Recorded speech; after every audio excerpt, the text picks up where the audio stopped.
The question of Donald Trump is probably the most important question for most of the voters in Canada right now. Trump derangement syndrome in Canada is a real issue. For some reason, it's people's number one issue, and I don't get it. Trump is very, very unique, definitely like a once-in-a-century type figure. Let's pray that that sort of counterpart does come to this country, but none exists right now. What is going on, everyone? James Klug here. Today, I'm in Ottawa, Canada, and yes, they have a very important federal election this week, but because the world revolves around the United States, we are going to find out what people around here think about Donald Trump. And we're going to be talking about their election a bit too. Let's go talk to some people. Your thoughts on Donald Trump? He's full of Why is he full of because he changes his mind every 2 days. As a Canadian, I don't like him. Yeah. Yeah. If you were an American, would you like him? Probably not. Don't really have a lot of thoughts other than he's what Americans voted for. I think he's a narcissist, and I don't think he's particularly good for Canada. Probably not good for the States as well, but not particularly good for Canada or the rest of the world. He's American, and That's true. he has the American people to answer to. We are allowed our opinion. We're a little different up here in Canada. He's doing what he was supposed to do, so it's not a big deal. I mean, I'm hearing a lot of that. I'm hearing a lot of that. It's really bad. What are your thoughts about Donald Trump? I love Donald Trump. You love Donald Trump? I love Donald Trump. We got a Canadian here that loves Donald Trump. Why do you love Donald Trump? He speaks the truth. Don't love the guy, don't hate the guy. Okay. I'm a huge Donald Trump fan, full disclosure. Been a huge supporter since he came down the escalator. the golden escalator. Absolutely. When he came down and spoke about challenging the immigration status quo, I knew right away this guy was legit. So I basically joined Ann Coulter at that time in co-signing on this guy's candidacy. I just don't want to throw anybody that I know under the bus. We'll say there's people that I know will make me feel like I gotta hate the guy. Okay. Donald Trump it's interesting. In Canada, you can't really say that you like him. But his policies are, you can tell it's really for the American people. When it comes to not being able to show support for Donald Trump in Canada, what do you mean by that? Name an insult and you'll get called it. It's They go down the list. yeah, they go down the list. The favorite one is a Nazi, fascist. Those are the two favorite ones. Right. We've never heard that before. No. Trump is a bully, but he's also, the president of the United States, the most powerful country on the planet. You have to give him respect. The people elected him. I think he's a real leader. Yeah. Why do you see Donald Trump as a real leader? Because he cares about the well-being of his country, not so much the well-being of other countries. Right. And he's going after money that's gone missing and whatnot, and hopefully with the intention of returning some of it to the people, which I think that's their money. For sure. I wish we had somebody like that here. He's not afraid to say what he's going to do and stick by it. He's not like these lying politicians we have in office now. We need a Donald Trump in Canada. Okay, interesting. So you just feel like Donald Trump is representing the American people. You're not seeing that here in Canada. No. Mark Carney was not elected. He was selected. He doesn't have a filter.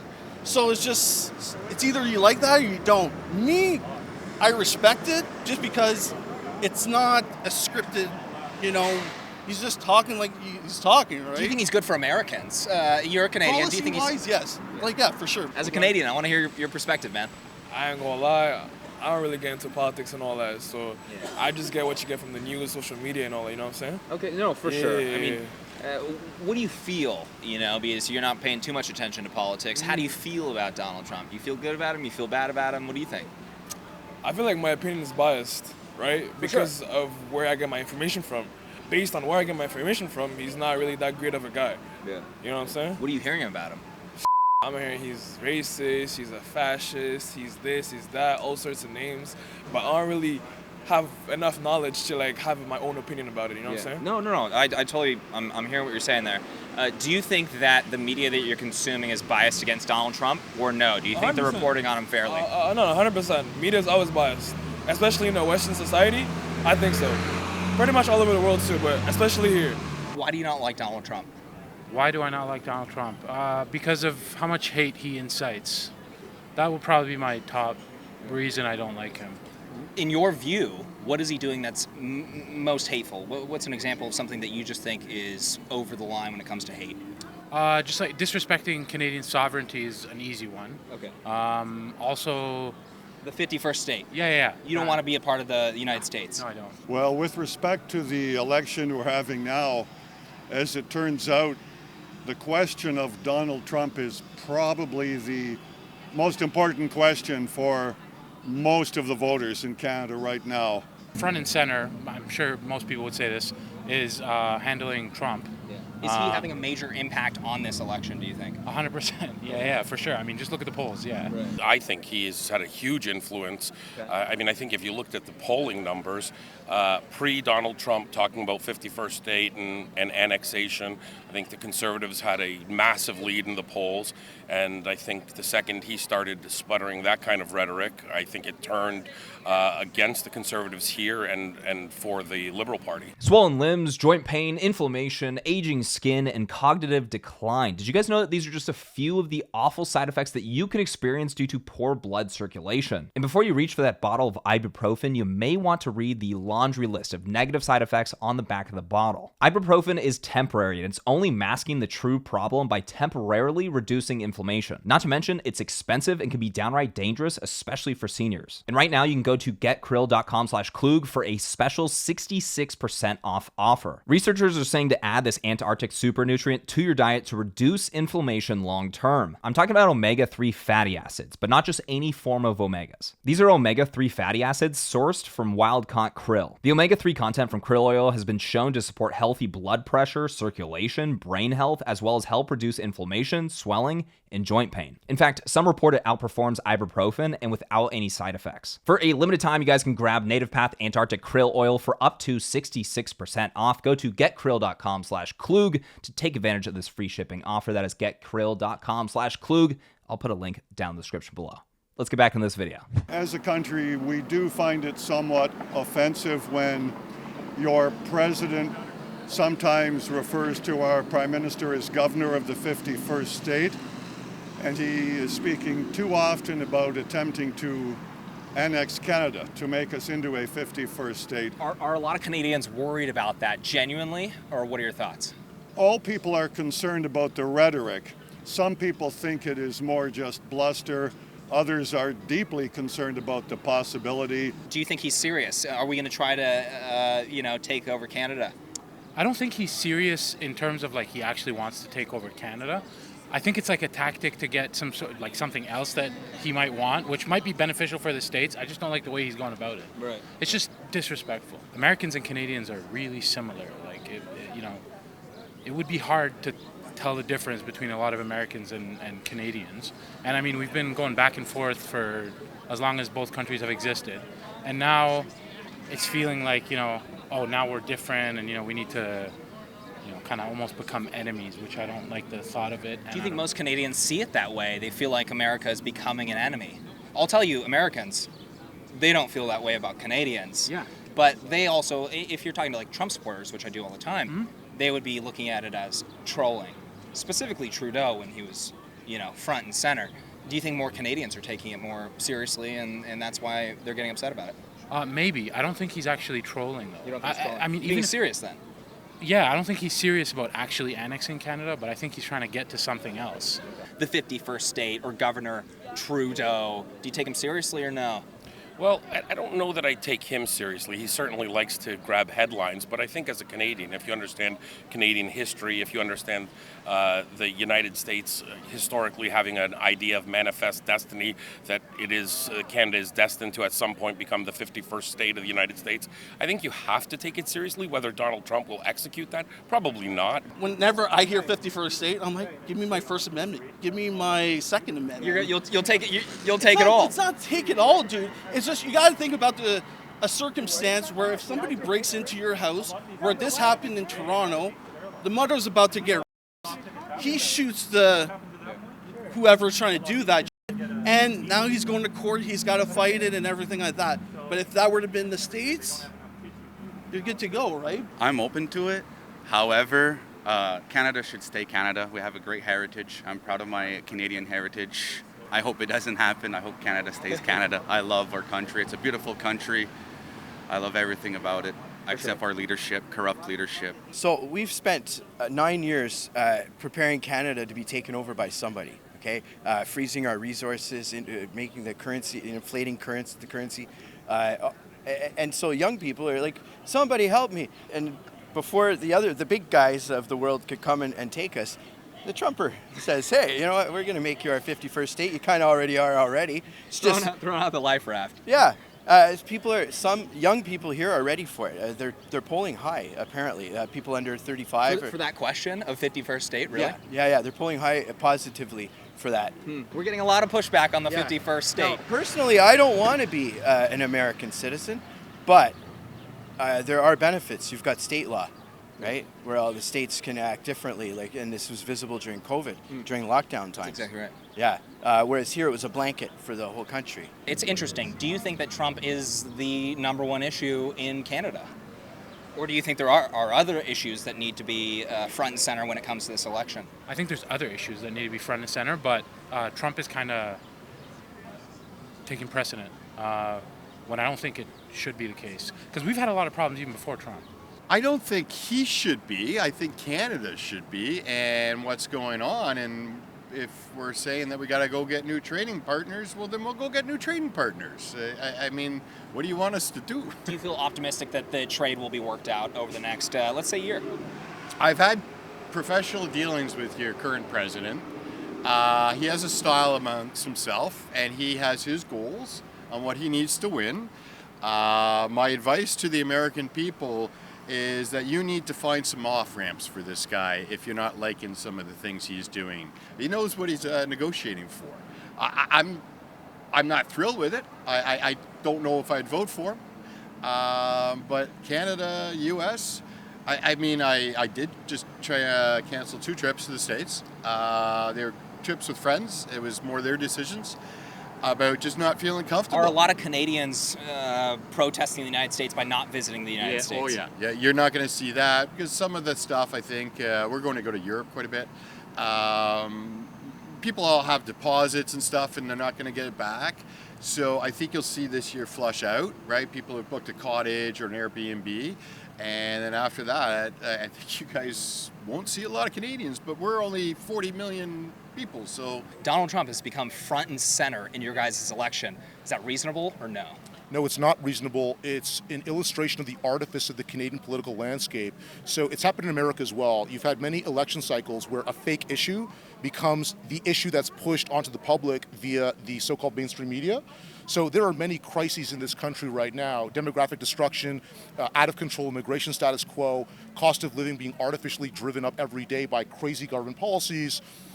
Degradation of every metric is getting worse in this country, every objective metric. So whether it's English language proficiency from students, from the public writ large, mathematical proficiency among students, rates of disease, chronic disease, obesity, heart disease, cancer, everything's getting worse. Wait times for medical processes. So none of those issues are being talked about in these debates or the media cycle. It's all about Donald Trump as this new shiny object to look at. Yeah. And even if we take the tariffs seriously, and they are a serious consideration for Canadians, again, not top 10, not top 20, but if we pretend they're the first one, there's no politician other than Maxime Bernier, who's not, I don't think, that significant given his lack of support, addressing the fact that Donald Trump's grievances are legitimate.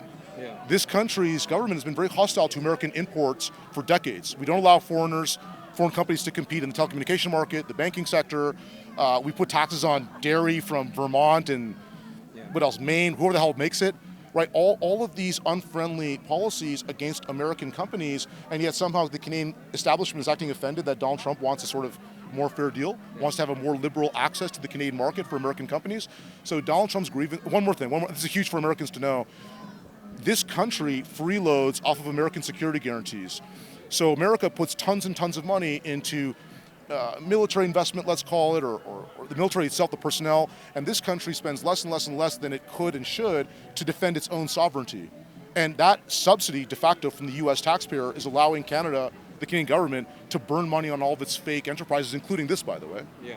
No, Trump should not be the number one issue in our election. We're two completely different countries. We have a border. We used to be like best friends as countries.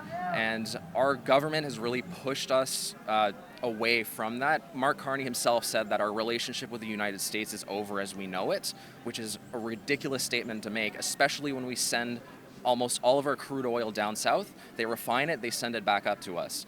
Trump derangement syndrome in Canada is a real issue. For some reason, it's people's number one issue. If not number one, it's number two. And I don't get it. It's ridiculous. I'm 23. I don't own a home. I can't afford a home. I own a business, like I said. Equipment has tripled over the past 10 years, give or take. For me, like I bought a tractor, or I was looking at tractor quotes 4 years ago, like 70 grand. Now, 120. So it's like, you know, everything's just crazy. Everything's a little bit out of control. Everything's out of control. Like I could go down a list of issues. Gun crime, even though guns are banned here, like you need a PAL or RPAL. Those give you background checks every single day. So it's like the people who own guns in Canada are not the people who are committing crimes with those guns. Our inflation is crazy. Our GDP went up 0.6% in 10 years, which is completely ridiculous when our neighbor down south went up about 17, 16. Instead of debating each other, they're all aiming down south towards the United States with all their issues that they're bringing up. And rather than debating each other on the issues that actually matter to us here day to day. Now, tariffs do matter, but I believe that it's just a way to bring Canada to the table and start paying the money that we actually agreed to pay them for defense. There's not many stuff to say. Right now, it's look pretty bad for Canadians, but... in the future, are you hopeful of making Canada great again? As an immigrant, I think Canada is already great. The best place to live. Was it better 10 years ago or no? Well, when I look at my bills, I think 10 years ago I could afford my groceries without the biggest problems, and nowadays mortgage and food is pretty rough. Hopefully, in the future we have some different way to afford our groceries. Right now, that's what I see as a parent. You know, someone that has 2 kids and one try to, you know, pay my mortgage and pay my groceries. That's what I'm looking for to, I don't know, maybe more affordable life, let's say. But maybe that's making Canada great again. What do you think? That's a way to put. It's just because when you say this word, it links to get. I don't think this should be something directly linked to Trump. Make the world great again, nature. And then your thoughts on the United States. Has it shifted over the years or no? Well, I lived there for 13 years. I'd say it certainly shifted to the right pretty hard from the time that I lived there, and I'd say definitely over the last 10 years. Yeah. What specifically do you think was a shift towards the right when it comes to the United States over the last 10 years? I think you've seen a lot more sort of acceptance of extreme positions, whether it deals with race, whether it deals with sexual orientation or things of that nature. I think it's been a move to the right. Correct me if I'm wrong, but I think they dedicate only 4% of their budget to education, and it shows. They're not a well-traveled people. Yeah. You think they would benefit from traveling? Of course, because I was in Spain, so I talked with an American from New Jersey, of all places. He asked me, he said, where are you from? I said, I'm from Canada. He said, did you come by bus or by train? I could not believe. That's an L for Jersey right there. Jump in really quick. There was an interesting point. You started to talk about Canadians need to figure out their identity. And I think this is a really important question to ask people because I find it difficult myself to explain what Canadian identity is. A certain percentage of it is certainly, for many people, feeling like Canadians are better than Americans somehow. But what would you define Canadian identity as? For me, it might be a little different than the average person. I think we're polite.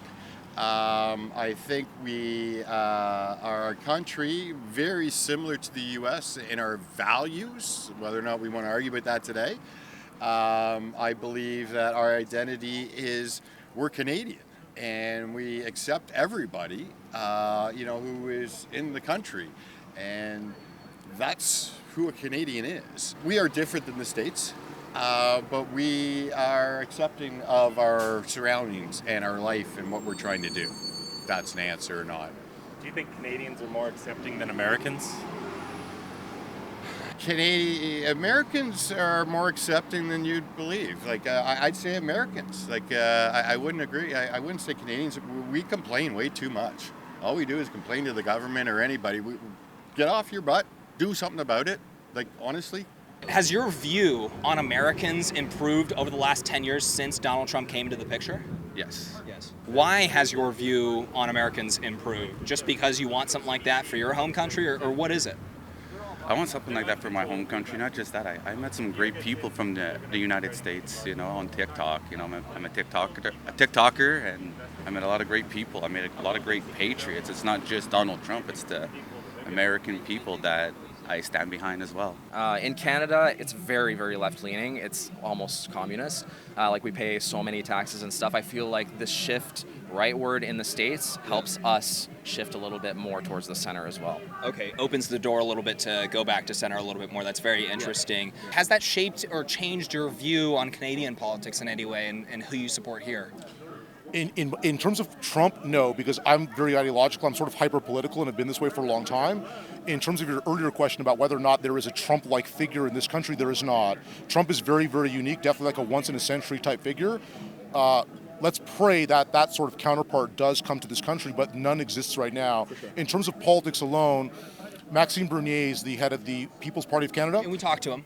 So, not to be unfair to him, I really admire a lot of his philosophical positions, but it's not just your substance, it's your style. He doesn't speak English fluidly enough without an accent to be compelling enough. He also doesn't have Donald Trump's charisma or impact. So again, those superficial things matter. You might meet a chick who's great at cooking, she's great at a lot of things, she could be a great mom, but guess what? You're not into her. She doesn't look good, right? That's not a good deal.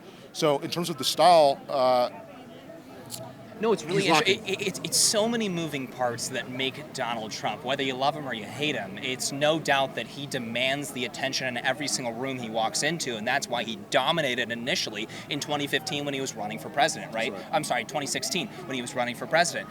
You don't see it quite here.